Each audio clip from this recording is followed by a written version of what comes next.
Entonces, nosotros desde el capítulo 17 vamos a encontrar a unos misioneros que llevan no otra cosa, sino la palabra de Dios. Una palabra que transforma todo a su paso. Además, una palabra que guarda y que protege el corazón del engaño, de la mentira, de la desdicha y de la misma idolatría. Y esta última sección del capítulo nos va a mostrar a un Pablo muy activo en Atenas, una ciudad donde pues, obviamente se va a dar ese contraste y ese choque de trenes entre los pensamientos filosóficos, las ideologías y las creencias que había en una ciudad tan rica en historia, por un lado, y por el otro el cristianismo, la verdad absoluta acerca del Salvador, acerca de Dios como diseñador y como creador del universo y obviamente como redentor de nuestras vidas. Entonces así vamos a recibir esta enseñanza que nos va a revelar acerca de ese Dios que es único y de ese Dios que es verdadero. Y otra vez, lo paradójico del texto es que como en una tierra donde al parecer cabían todos los dioses, no se conoce al Dios verdadero, no se conoce al Dios único que es Jesucristo, no se conoce nada acerca de ese Dios y solo hay una inscripción que está aludiendo o dando la posibilidad a que llegue otro Dios a ocupar ese lugar. Y eso lo vamos a leer después, cuando había un letrero allí en un altar que decía al Dios no conocido, que va a ser la oportunidad que el apóstol Pablo va a aprovechar para poder predicar acerca de Jesucristo. Entonces hablemos de esa revelación, porque obviamente la Escritura nos enseña con claridad lo que debemos saber para nuestra salvación. Dijimos, la primera revelación es una revelación que natural, se dio a través de la creación y se da a través de la naturaleza. Pero la segunda es la revelación especial de Dios. Y esa revelación especial de Dios llega a nosotros a través de la Escritura, a través de la palabra escrita, a través de la ley, de los profetas, de los escritos y obviamente para nuestro tiempo a través del Nuevo Testamento, de cada una de esas palabras que fueron consignadas por inspiración divina, que fueron escritas por hombres, pero hombres inspirados por Dios y que son verdades y principios eternos en todo lugar donde se lea, en toda época, en toda cultura y en todo contexto.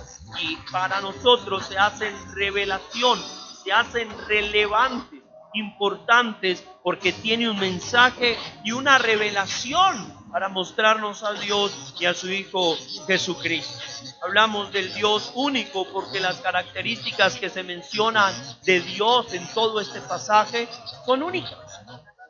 No hay otro ídolo que pueda contar con ese detalle o con esas características en su poder, en su personalidad, en su carácter. Lo que la Escritura está mostrando y lo que el libro de los Hechos da a entender es que hay una revelación de ese Dios desconocido, de ese Dios que es el único. En el tiempo de Pablo, quizás Atenas ya podía carecer de cierta importancia política, pero aún comercialmente estaba también postrada ante los romanos, había sido ya colonizada, ya no era la capital de la provincia romana, sin embargo conservaba todavía mucha riqueza y mucho tesoro antiguo de grandeza, ¿verdad? Había mantenido su lugar como capital intelectual y artística del mundo. Es la cuna de los pensadores de la filosofía y era sin duda alguna un referente para la época. Por todas partes se encontraban monumentos, templos, estatuas, y era la sede de grandes escuelas filosóficas. Y como la cuna de la cultura, Atenas atraía a todo tipo de extranjero de todas partes del mundo de aquel entonces, y los romanos convirtieron a Grecia en su propio territorio. Y por referencia precisamente a todo ese pasado glorioso, Atenas goza de un estado o de ser una ciudad libre, de una ciudad independiente, de ser una ciudad o una provincia romana que contaba con muchos privilegios. Así que cualquier visitante de esta ciudad en la época de Pablo miraría con asombro y se deleitaría paseándose de un lado para otro por sus espléndidos palacios, por sus templos dedicados a todos los dioses y por la gloria de su atracción. Algunos historiadores incluso dicen que a pesar de su distinción como centro de aprendizaje y arte, esta ciudad superó a todas las demás en cuanto a la ceguera espiritual. Era una ciudad ignorante frente al conocimiento del Dios único y al conocimiento del Dios verdadero. Era una ciudad ciega frente a esas verdades y principios eternos. Por eso es que la visita del apóstol Pablo es tan diciente y su reacción es tan importante en una ciudad intelectual, quizás en la ciudad más grande intelectualmente hablando del mundo de su época. Y cuando examinamos el texto, entonces se pueden destacar algunas situaciones bien importantes que son las que quiero mencionar. Hablemos de la revelación del único Dios y preguntémonos de qué manera se reveló Dios. De qué manera Dios se dio a conocer a una ciudad que creía saberlo todo, a una ciudad que creía conocerlo todo, que ella misma engendraba verdades y daba a luz a grandes pensadores y a grandes ideologías. Y hablemos de qué manera el Señor vino a darse a conocer y a generar ese choque, a generar quizás ese conflicto para todos los que le escuchaban. Nosotros pensamos en una ciudad como Atenas, tenemos que pensar en una ciudad como la nuestra, una ciudad de quizás de algún cierto número, millones de habitantes, donde permanece despierta las 24 horas, ciudades tienen una vida nocturna, una vida quizás pesada porque está dedicada a los placeres, una vida donde todo lo que se piense, por absurdo e ilógico que sea, es aceptado, es permitido, donde no hay límites, donde el pecado es bienvenido, donde toda corriente, todo pensamiento, toda filosofía, toda escuela era recibida, era atendida, era, digamos, bien recibida desde cualquier punto de vista, porque no había para ellos ningún filtro, no había ningún recelo, y mucho menos había, digamos, un estándar o algo que les pudiera determinar si era falso o verdadero. Note que el texto dice que todos los atenienses lo único que querían era oír y hablar algo nuevo. Cuando uno ve la realidad de nuestras ciudades y la realidad de nuestra sociedad, es exactamente igual. La gente cree de una manera casi que automática a las cosas nuevas, por imposibles que sean, por ilógicas que parezcan, por mucho que carezcan de sentido y de uso común, de uso de razón, de lógica y todo lo demás. La gente abraza con una gran capacidad todo lo que tiene que ver con los nuevos pensamientos, con las nuevas ideologías, con las formas de sentir, y parece que todo se vale y que todo es permitido. Pero noten que en el texto habrá una revelación de cómo Dios es el Dios único. Es único y así lo debemos entender. Primero, Dios se reveló como Dios único al predicador. Y me encanta cómo el escritor John Stott destaca algunos puntos y algunos comentarios acerca de esa reacción de Pablo. Unos los vamos a tocar hoy, otros quizás los vamos a estar viendo después, porque les dije que solo vamos a mirar esta primera parte por cuestiones del tiempo. Cuando Pablo está allí, uno podría hablar de varias cosas. Uno, de lo que Pablo vio. Dos, de lo que Pablo sintió. Tres, de lo que Pablo predicó. ¿Sí? Entonces, comencemos hablando por lo primero. El versículo 16 y el versículo 16 dice exactamente lo que Pablo vio. Y es que allí está el apóstol Pablo en Atenas. Ha tenido que irse solo, los compañeros de viaje y los compañeros de misión no están a su lado, se quedaron allí en Berea. Los de Tesalónica vinieron a alborotar los de Berea, recuerdan lo que leíamos la semana pasada. Entonces a Pablo le corresponde salir de manera afanada para no poner en riesgo su vida. Pero mire, el verso 16 dice: mientras Pablo los esperaba, su espíritu se enardecía viendo la ciudad entregada a la idolatría. Entonces lo primero es que Pablo ve. ¿Qué es lo que Pablo ve? Pablo está allí por las circunstancias adversas y ya sabemos que Pablo era atento y observador. Buscaba quizás conexiones para presentar su mensaje de manera fiel y relevante. Esa es la tarea nuestra como predicadores. Mostrar que el mundo bíblico quizás se entrelaza, unas veces con las similitudes, otras con los contrastes, pero que la palabra de Dios sigue vigente para nosotros hoy. Que la palabra de Dios tiene principios para nosotros aprender y enseñar también a vivir. Y ahí está Pablo, tratando de predicar de manera fiel al Evangelio, también de manera relevante al contexto en el que estaba. Ya no era un contexto judío, era el contexto de una ciudad pagana. Estaba en el corazón de Grecia, estaba en la ciudad del pensamiento, y ahora él sabía que traía un pensamiento que era desconocido para ellos. Entonces, Pablo, lo primero que tenemos que decir es que no está viendo a Atenas como un turista. Pablo no la está viendo como lo veríamos cualquiera de nosotros. Si hay un lugar que yo quisiera conocer, sería Grecia. Quería ir a conocer, porque bueno, lo que he alcanzado a ver son cosas maravillosas, desde la arquitectura, desde la riqueza del pensamiento, los personajes que la historia nos ha permitido conocer y los pensadores que dio a luz. Ahora, tiene toda una carga, obviamente filosófica, pero es un lugar hermoso, desde la arquitectura y desde la ubicación, desde sus paisajes y desde todo lo que es su geografía. Allí estaba Pablo, y en lugar de verse quizás asombrado por lo hermoso que era, por la cantidad de dioses que tenía, por los pórticos, las pinturas, los artistas, los pensadores, Pablo está allí solo, no para llevar a cabo debates políticos ni filosóficos. Pablo está allí para predicar la palabra del Señor. Y Pablo fue, siendo un intelectual formado en la Universidad de Tarso y de Jerusalén, digamos, la fascinación de Pablo no estaba en la discusión de esas cosas secundarias.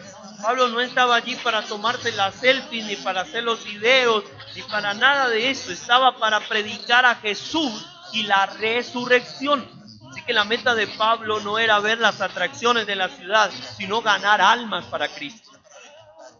Y desde allí cambia la mentalidad y confronta la mentalidad nuestra como predicadores, como esos que ya hemos recibido la revelación del Señor.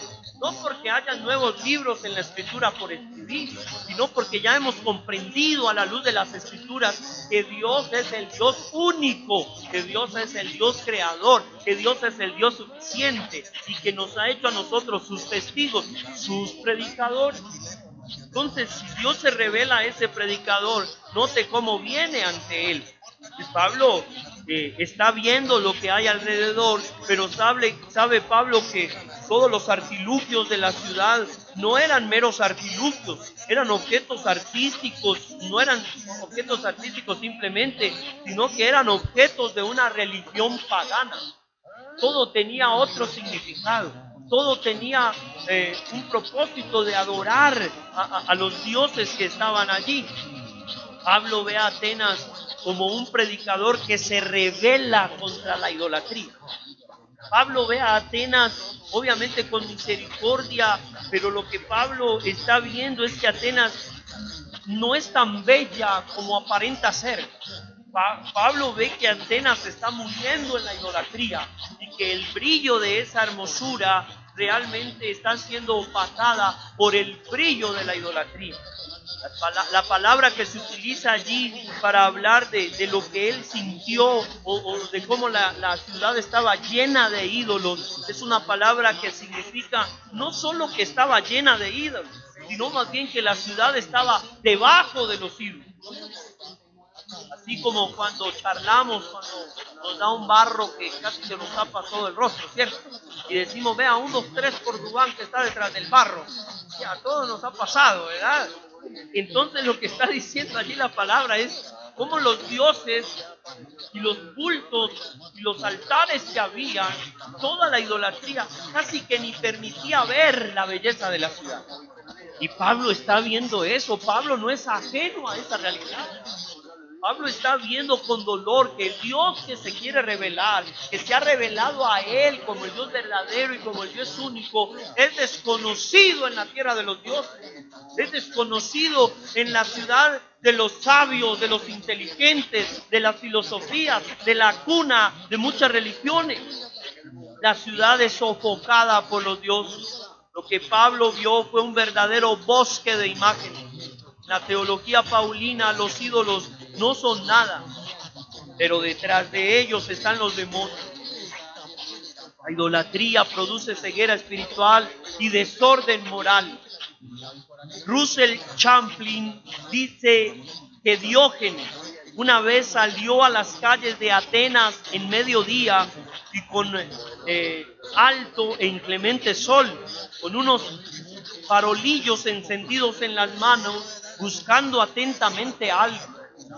Alguien sorprendido le preguntó: Diógenes, ¿qué buscas? Y él respondió: busco un hombre, porque esta ciudad está llena de dioses.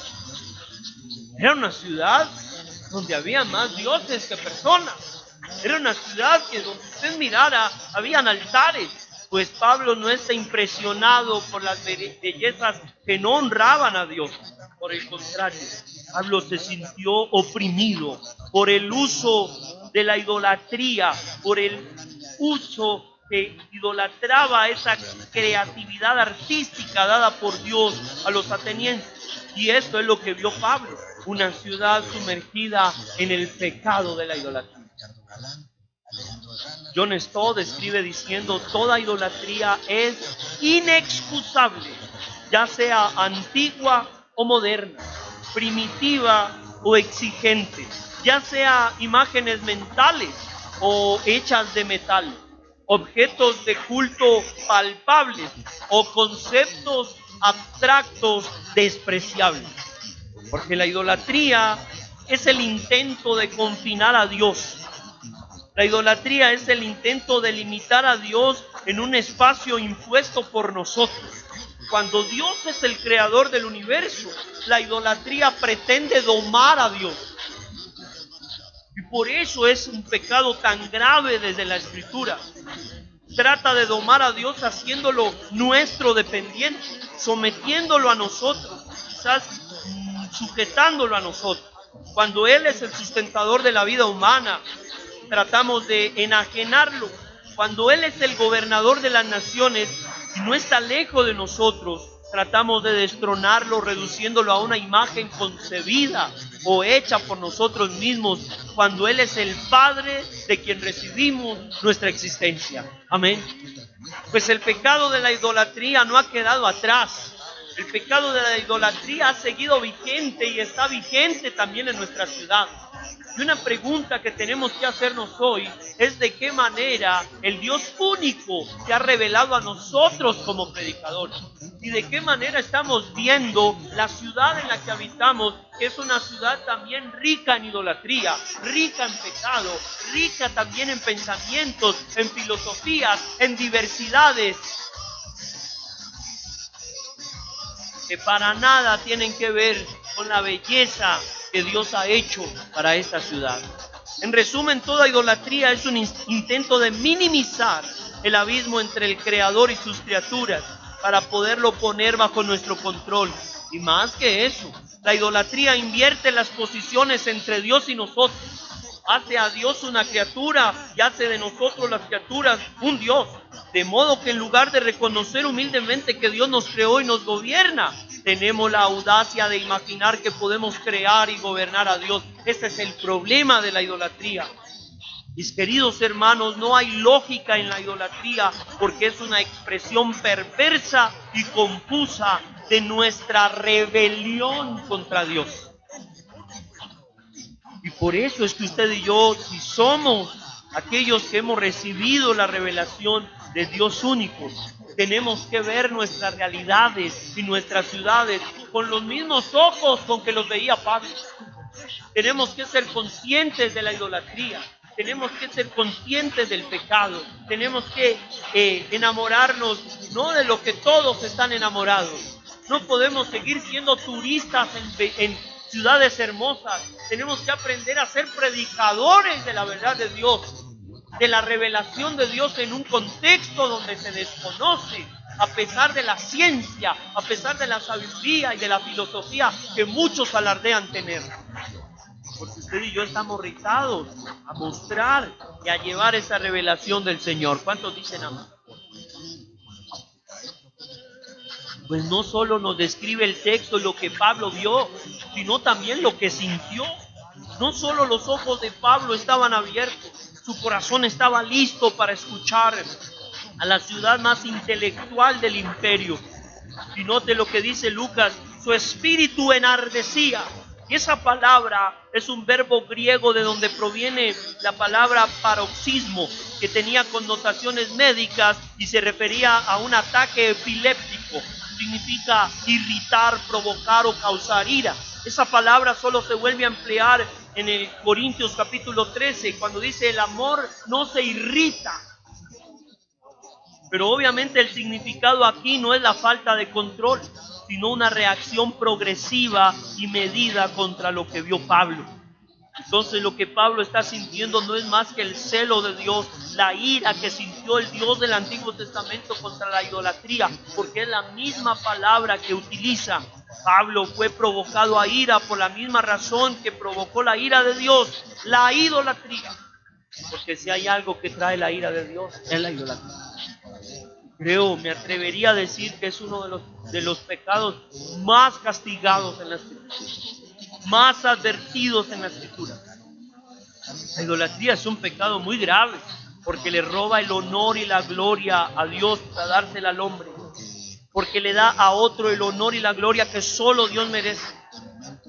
Por eso es que usted y yo debemos guardar nuestro corazón de toda idolatría, pero además sentir lo que Pablo sintió en medio de un contexto de tanta idolatría. Su corazón se irritó, su corazón no se hallaba, él estaba inquieto. Y esto es maravilloso. Los ídolos no se limitan a las sociedades primitivas. Hay muchos ídolos sofisticados en nuestros días. Todo ídolo es un sustituto de Dios. Cualquier cosa, persona que ocupe el lugar de Dios, pues es un ídolo. La codicia es idolatría, como las ideologías pueden ser idolatría, así como la fama, la riqueza, el poder, el sexo, la comida, el alcohol o las drogas. Los padres, la esposa, los hijos, los amigos, el trabajo, el ocio, la televisión, quizá la propiedad, incluso la misma iglesia, la religión, el culto cristiano. Los ídolos parecen particularmente dominantes en nuestras ciudades. ¿Recuerdan cuando Jesús lloró por la impenitencia de la ciudad de Jerusalén? Pues Pablo está profundamente indignado por la idolatría en Atenas. Jesús lamenta que Jerusalén no haya conocido la revelación y la visitación del Dios que había prometido visitar. Jesús lamenta que para los israelitas y la ciudad de Jerusalén sea más importante el templo que el Dios del templo. Jesús lamenta en que muchos no hayan podido ver en él a Dios con nosotros, que había sido anunciado desde antes por los profetas. Porque amaban el sábado, porque amaban la ley de Moisés, porque amaban sus rituales, porque idolatraban la ley. Quizás hoy nosotros también somos confrontados frente a ese aspecto religioso que en un momento vamos a reflexionar. ¿Alguna vez nos han preocupado las ciudades idólatras de nuestro mundo actual? ¿Alguna vez hemos mirado lo que acontece en nuestra ciudad? ¿Alguna vez hemos visto el desenfreno con los placeres, con las drogas, con el pecado, el amor al dinero y todo lo que está gobernando el corazón de nuestros conciudadanos? Pues no se trata solamente de verlos para acusarlos. Se trata también de que nuestro corazón se irrite. Se trata de que nuestro corazón despierte y de que eso que veo y eso que siento me lleve a tomar una acción como la tomó Pablo. Pablo no se va a quedar viendo y sintiendo. Pablo va a pasar a la acción. Y por eso es que luego, quizás la próxima semana, estaremos viendo la manera en cómo Pablo predicó. Que no solo vio y sintió, sino que empezó a predicar la palabra del Señor. Ese Dios que se reveló al predicador es el Dios que en segundo lugar también se revela al público. Porque no hay una revelación particular o una revelación privada como muchos quisieran hoy para poder vender más. No hay una revelación exclusiva y una revelación que le pertenezca solo a alguien o a una iglesia. No te hay una revelación natural. En toda la creación de Dios vemos la revelación. Dice el apóstol Pablo a los romanos que precisamente su gloria del Dios invisible se hizo visible a través de ¿qué? De las cosas creadas. De las cosas creadas. Pero también la revelación escritural, la revelación de su palabra, el tener acceso a la verdad, el tener acceso al conocimiento escritural, el ver a Cristo, obviamente como la palabra, el verbo de Dios encarnado, habitando entre nosotros. Tenemos que entender que el Señor no se revela solo al predicador. El Señor también se revela ¿a quién? Al público. Pero ¿quién es el público de esta situación? Bueno, pues básicamente hay tres grupos a los que Pablo va a testificar. Pablo habló a los judíos, siempre entraba primero a la sinagoga. Pablo habla al pueblo y a los filósofos. Estos son los tres grupos, los judíos. Al pueblo, que iba a las plazas, y también ¿a quién? A los filósofos griegos. Y detallemos algo. Pablo predica en las sinagogas. Y está Pablo los sábados visitando a los religiosos, disertando con ellos, con los temerosos de Dios. El equivalente más cercano para nosotros de la sinagoga sería la iglesia. El lugar donde nos reunimos los religiosos. Y esto me llevaba a pensar algo muy importante. Y es que todavía es necesario compartir el evangelio entre nosotros como feligreses. Todavía es necesario compartir el evangelio entre los temerosos de Dios y entre otros que solo pueden asistir ocasionalmente a los servicios. Porque uno diría, pues si no se habla de evangelio aquí, dentro de las congregaciones y dentro de las iglesias, entonces ¿qué esperan? Algo está atacando todos los frentes. Todos los planes. Pablo está dispuesto a predicarle aún a aquellos que ya creían saber. Esos que habían crecido de la mano de la Escritura. Esos que guardaban el sábado y no solo el sábado, que ayunaban varias veces en la semana, que guardaban las fiestas religiosas, que memorizaban las palabras de los profetas y que enseñaban a otros. Y Pablo va a compartirles el evangelio porque es necesario que diario nos convirtamos y creamos en el evangelio. No solo los miércoles de ceniza, ¿verdad? Es necesario que todos los días usted y yo como hijos de Dios miremos a la cruz, tomemos la cruz, nos neguemos a nosotros mismos y sigamos a aquel que nos llamó. Y obedezcamos a aquel que nos llamó a su casa, su comunidad, a ser parte de su iglesia. Así que hoy es un día para hablar de evangelio entre nosotros los evangélicos. Porque quizás hay muchos evangélicos que ya no hablan de evangelio. Hay muchos evangélicos que ahora el único evangelio que les gusta es el de Lucas, por las Lucas, ¿verdad? Hay muchos evangélicos que lo único que les gusta son los milagros, pero que vemos los milagros con una gran limitante, pensando que son promesas para nosotros y la oportunidad de ser libres de la hipertensión, del sobrepeso, de la diabetes y de todas las enfermedades. enfermedades que tenemos. Si no lo vemos como lo que realmente son la manifestación de la santidad de Dios, que no vino a consumir a los impuros, sino que vino a purificar a los impuros. ¿Ven? Vino a transformarnos, a cambiarnos. Y mientras en el Antiguo Testamento algo puro tocaba algo impuro y quedaba inmundo, en el Nuevo Testamento el puro está tocando a los inmundos y a los impuros para purificarlos y santificarlos. Y eso es lo que Dios hizo. Pero no todos creemos que cuando Dios le sana la vista al ciego, entonces sí es solo eso, un ciego que ve. Ciegos nosotros que no vemos sino eso. Porque cuando los evangelios hablan de ciegos, está refiriéndose a la ceguera espiritual que manejamos. Está refiriendo a la falta de conocimiento y a la falta de entendimiento que nosotros revelamos frente a la palabra. Está refiriendo a la gran necesidad que hay, como lo hubo con la iglesia primitiva. ¿Saben ustedes que los evangelios fueron escritos no para evangelizar, sino para reevangelizar? Que primero se escribieron las cartas y luego vinieron los evangelios, porque ya el evangelio se estaba olvidando. Era necesario recordar lo que había hecho, era necesario poner en orden lo que había acontecido con el Señor, para que nunca jamás perdieran de vista lo que el Señor había hecho.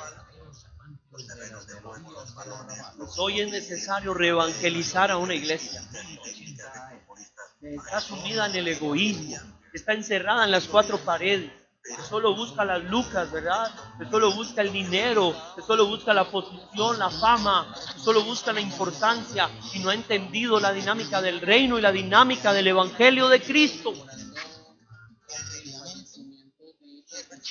Pero Pablo no solo predica a los religiosos, note que también está con la gente del pueblo, en el ágora o la plaza. Ese era el centro de las actividades comerciales y cívicas, así como la publicidad, el intercambio informal de ideas y de noticias. También sirvió como mercado y centro de la vida social, un lugar de reunión donde la gente se reunía para escuchar oradores. Algo muy parecido quizás sería para nosotros el Parque Bolívar, ¿verdad? Donde hay una cantidad de gente hablando de lo que quiera hablar y los otros le van haciendo corrillas. Pasa en muchos lugares de nuestra ciudad. Pablo habló en la plaza, no solo el sábado, sino todos los días. En otras palabras, Pablo no limitó su enseñanza a los judíos religiosos o temerosos de Dios o a los sábados de los que estaban en la sinagoga. Durante el resto de la semana también enseñaba en las plazas de mercado, donde la gente iba a comprar comida y otros bienes. Esto también es un mensaje contundente para nosotros. Estamos acostumbrados a hablar del evangelio solo entre evangélicos, solo en nuestras reuniones, solo los domingos, que solo hablamos del Señor y recibimos palabra del Señor y te alabamos, Señor, en este contexto. Pero aquí el equivalente al ágora podría ser el parque, una plaza, un centro comercial, una feria, un salón de clases, quizás un comedor escolar. Esto es una evidencia que hay una gran necesidad de evangelistas talentosos que puedan hacer amigos y hablar sobre el evangelio también en los entornos informales, en los parques, en los gimnasios, en las empresas. Pablo se mezcló con la gente en la plaza, no se escapó, ni mucho menos huyó de la gente. Pablo no se metió a sí mismo en una torre de marfil o se encerró en una burbuja o en un redoma de vidrio para no contaminarse, como muchas congregaciones enseñan hoy. No, al contrario, estuvo allí para proclamarlo. Pablo no se sentó en una silla proclamando formulaciones teológicas en el país de los coros de la filosofía. Pablo no era un teólogo de gabinete, ni tampoco un crítico y opositor sin propuestas. Pablo no era ese que señalaba todo, pero no mostraba otra alternativa. Pablo no era ese cristiano perezoso que condenaba a todo el mundo, pero no mostraba la salida. Al contrario, Pablo se niveló con la gente y bajó a donde estaba la gente, pues también habló con los intelectuales. Vemos a un Pablo que ha recibido la revelación del Dios único y por eso ve, siente y hace lo que hace. Pero también vemos a un Pablo revelando al Dios único a todo tipo de auditorios. Su primer auditorio a los religiosos. ¿Es huevo duro o no? enseñarle al que cree que sabe, enseñarle a los que son maestros. Esto es tenaz. Pero también va a las plazas, también va a la gente, donde se aglomeren personas. Ahí está Pablo con una predicación, enseñando y revelando al Dios vivo y al Dios único de la Escritura. Amén. Y su tercer auditorio fueron los del Areópago, fueron los intelectuales, los del cerebro despierto. Esos filósofos epicúreos, estoicos, que llevaron al Pablo del Ágora al Areópago. La palabra Areópago significa la colina de Ares. Como Ares es el dios de la guerra de los griegos, el dios Marte de los romanos, el lugar también se llama la colina de Marte. Esta colina ofrece una vista del Ágora y el frente del Panteón. Todos los dioses se reúnen en el Areópago, un consejo con importantes funciones jurídicas. Areópago era tanto el nombre del lugar como el de la corte, una corte que se reunía allí. Era un grupo muy selecto, unos 30 miembros, que intervenían solo en casos de homicidio y tenían la vigilancia de la moral pública. Era la Corte Suprema de Justicia de Atenas. Y ese consejo del Areópago también era responsable de supervisar la religión y la educación de la ciudad, cómo se juzgaban las causas públicas. Note que era un grupo selecto de magistrados, era un grupo de jueces, y lo más próximo que tenemos nosotros sería la evangelización de los pensadores, de las universidades, de los salones de gobernadores, de los encargados de dar justicia o impartir justicia a nuestras ciudades, en las oficinas públicas. Necesitamos personas que puedan evangelizar a través de conferencias y con un contenido apologético, con argumentos de peso. Necesitamos personas que puedan enfrentarse a las nuevas ideologías que se están levantando, pero no con las lenguas, pero no solamente como religiosos en el nombre de Jesús y tratando de demonios a todo el mundo. Necesitamos argumentos, porque la Biblia nos da argumentos, porque la revelación de Dios tiene argumentos para nosotros enseñar y para nosotros proclamar las verdades eternas que la palabra de Dios conlleva. ¿Dicen amén? Ahí estaba, frente a ellos. Necesitamos con urgencia pensadores cristianos que se dediquen a Cristo, escritores, compositores, músicos, periodistas, dramaturgos, locutores, cineastas y productores para proclamar la evangelización. Cristo desea mentes humildes, pero no reprimidas. Y estaban los filósofos con los que Pablo debatió, los epicúreos. No creían en la vida después de la muerte ni en el juicio final. Creían en el fin principal del hombre, era el placer. Predicaban el azar, la evasión y el placer. El lema de los epicúreos era la frase conocida: comamos y bebamos, que mañana ¿qué? Moriremos. Todo es placer y todo lo que te cause placer es bueno. Después de casi 2000 años, hoy también vivimos en una ciudad o en una sociedad hedonista. La gente vive para el placer inmediato.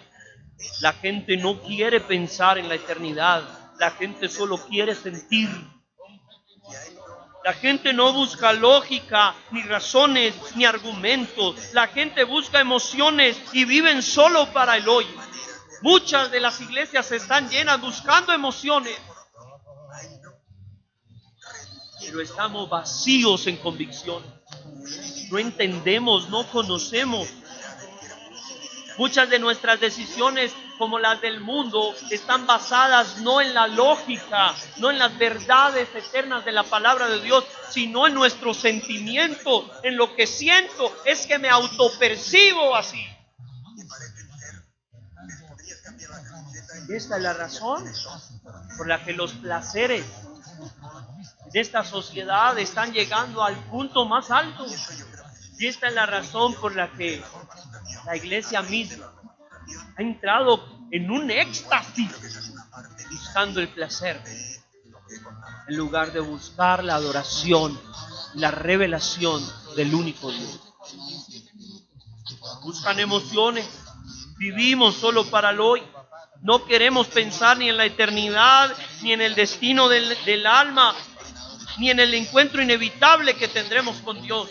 A muchos lo único que nos importa es el hoy, vivamos el hoy, disfrutemos el hoy. Y desde septiembre se siente que viene discusión.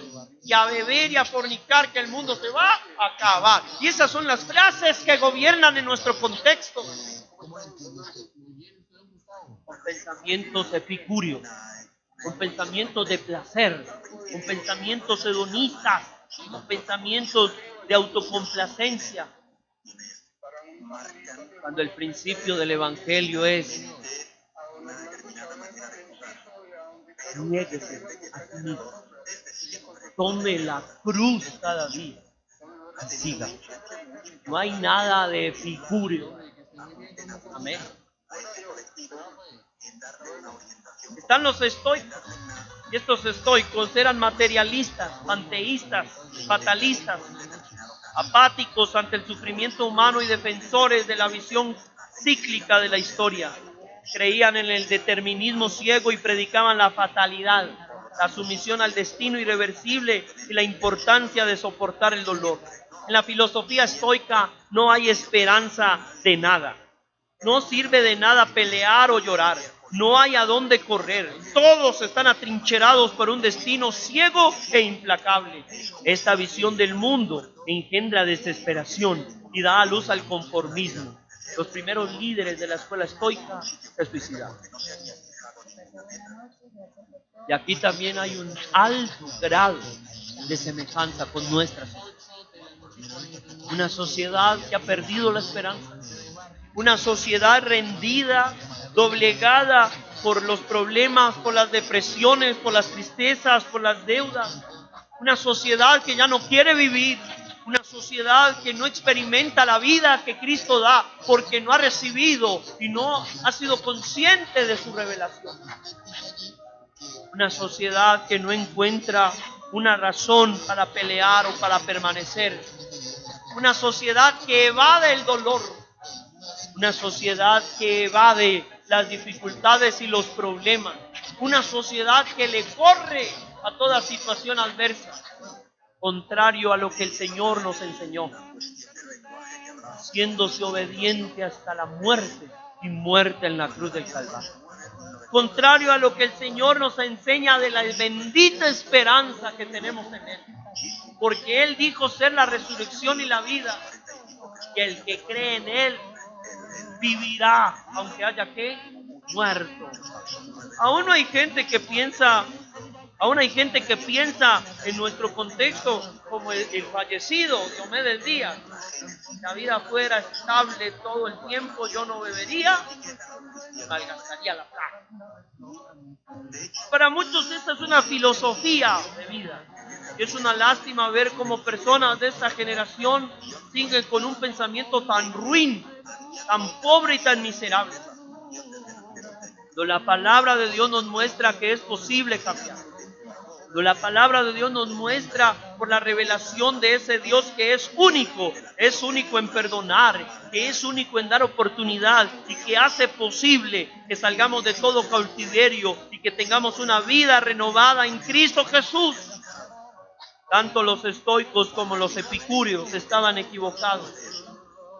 Los epicúreos decían disfruta de la vida, mientras que los estoicos decían aférrate a la vida. Y la palabra de Dios nos enseña a vivir la vida en la presencia de Dios, por el poder de Dios y para la gloria de Dios. Entonces, amados hermanos, obviamente pensar de esta manera en un contexto tan similar al de Atenas nos va a llevar a ser calificados como calificaron a Pablo, de charlatán, como el predicador de los dioses extraños. Están predicando otra cosa. Esto no es lo que todos andan diciendo. Esto no es lo que todas las iglesias dicen. Y aquí es donde se hace importante que como predicadores y como testigos suyos hayamos recibido una revelación con toda claridad, que haya transformado nuestro sentido, que haya transformado nuestro corazón y que nos enseñe a oír, a ver, a sentir y a hacer de otra manera, diferente a la manera de Dios, conforme a lo que Dios dice y no conforme a lo que el mundo establece. Y si usted y yo hemos recibido la revelación del Dios único, pues también nos vamos a proponer a mostrar a ese Dios único. Y no importa el contexto en el que estemos, sea entre religiosos, sea entre la gente del pueblo, del vulgo, entre los de a pie y en las plazas, o sea entre la élite de los pensadores, entre la élite de los sabios. Porque Jesús dijo que estos misterios y esta revelación de su reino no le fue concedida a los grandes y a los intelectuales o a los sabios del mundo, sino que nos fue entregada a nosotros, a los simples, para que pudiéramos glorificar a Dios con esa sabiduría que hemos recibido. Es verdad, para muchos será necedad, para muchos será charlatanería, para muchos será perder el tiempo, para muchos será predicar cosas que no son, pero para nosotros no es más que la revelación de Cristo a través de su palabra. Y Cristo es nuestra vida, es nuestra verdad y es nuestra máxima revelación del Dios invisible. ¿Cuántos alaban al Señor? Qué importante es entender eso, que Dios se reveló como el Dios único y se reveló a todo predicador. Así que usted y yo debemos de comprender estas verdades. Él es único y lo que pasa en el mundo nos tiene que llevar a reaccionar hoy. Lo que está pasando en nuestras casas, en nuestros hogares, en nuestros barrios, en nuestros contextos, nos tienen que llevar a sentir y a enardecer en el espíritu, así como lo hizo Pablo. Sobre todo, a predicar con la misma fuerza y con la misma vehemencia con que este hombre se atrevió a hacerlo. Y recuerden, él se reveló a todo tipo de público. No tengamos temor, no tengamos miedo. No importa si quizás son iguales a nosotros o si los vemos como, uy, no, yo qué le digo a esa gente, y cómo que me invitaron allá y esto es algo de la alcaldía, del consejo, y yo qué les voy a decir. Abra su boca y predique lo que ha entendido y lo que ha recibido del Señor. El Señor se encargará de hacerlo otro. Esta historia va a continuar porque Pablo seguirá en Atenas dándose garrote con los cristianos. Pablo se va a entrar y se va a meter en unos temas y va a exponer con una excelencia y con una capacidad los temas centrales del Evangelio y va a revelar aún muchas más cosas de ese Dios que aunque ellos tengan tantos dioses, pues a este lo desconocen y Pablo ha venido a dárselos a conocer. Hay muchos allá afuera esperando que usted y yo seamos los Pablos, que le llevemos la revelación clara y certera que hemos recibido del Señor. Y no les estoy hablando de un sueño, ni de una palabra, ni de un sentir, ni de un nuevo libro, unas revelaciones que el Espíritu me reveló. No les estoy hablando de eso. Estoy hablando de que muchos esperan un evangelio claro, un evangelio contundente con verdaderos argumentos escriturales, para que sus vidas puedan ser transformadas y cambiadas por la verdad del Señor. Amén. Cerremos nuestros ojos. Terminemos. Padre, te doy gracias esta noche. Digo tu nombre por la oportunidad que hoy me das de exponer tu palabra y de llevar este mensaje a unos que están presentes, a otros que están conectados, a otros que quizás reproducirán este mensaje, Señor, otro día, en otro horario, en otro lugar. Pero que la revelación llegará a sus corazones y a sus vidas para traer libertad, para traer esperanza, para dar lo que las filosofías e ideologías del mundo no han podido dar, para llenar el vacío que los ídolos, que los dioses de mentira, que las religiones y las prácticas y rituales vacías no han podido llenar.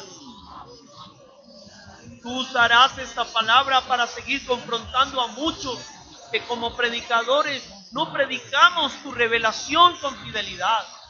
No sentimos, no vemos ni enardece nuestro corazón frente a la necesidad que hay a nuestro alrededor. No que hemos entrado en un dormitar espiritual, en una pasividad. No que nos paseamos por nuestras ciudades como turistas, llevando al extremo la invitación de ser peregrinos y extranjeros. padecer sin mostrar otra alternativa, sin presentar otras ideas que realmente puedan cambiar, sin exponer los argumentos escriturales que serían suficientes para quebrar los argumentos de las filosofías y de las ideologías de nuestra época. Enséñanos a ser testigos de tu revelación, a entender y a dar a conocer que tú eres el Dios único. Y aunque la gente diga creer en tantos dioses, la tierra de dioses sigue siendo desconocida. Y aunque tantos pensemos de manera religiosa y digamos creer y digamos entender el Evangelio, se hace necesario recordarlo todos los días. En nuestros contextos religiosos, congregaciones, de reuniones, se hace necesario sacar esos conceptos, que la sal salga del salero, que la luz que se encienda se coloque en alto para alumbrar a muchos. En las plazas, en los barrios, en las familias. Es necesario que muchos seamos testigos tuyos en universidades, en élites de gobernantes, en palacios de justicia, en acciones comunales, en lugares donde se toman decisiones importantes de nuestra ciudad, de nuestro país. Y allí, como Pablo en el Areópago, podamos exponer sus principios y sus verdades. Sigue hablando a nuestra vida, sigue confrontando nuestra vida, sigue afirmándonos en la revelación de que tú eres el único Dios. Danos el denuedo y haznos enardecer en el espíritu al ver, sentir, ser conscientes de la realidad de nuestra ciudad. Damos a ti el honor y la gloria esta noche. Solo tú eres Dios, solo tú eres real, solo tú eres sabio, Padre. Muchas gracias te damos en el nombre de Jesús. Amén.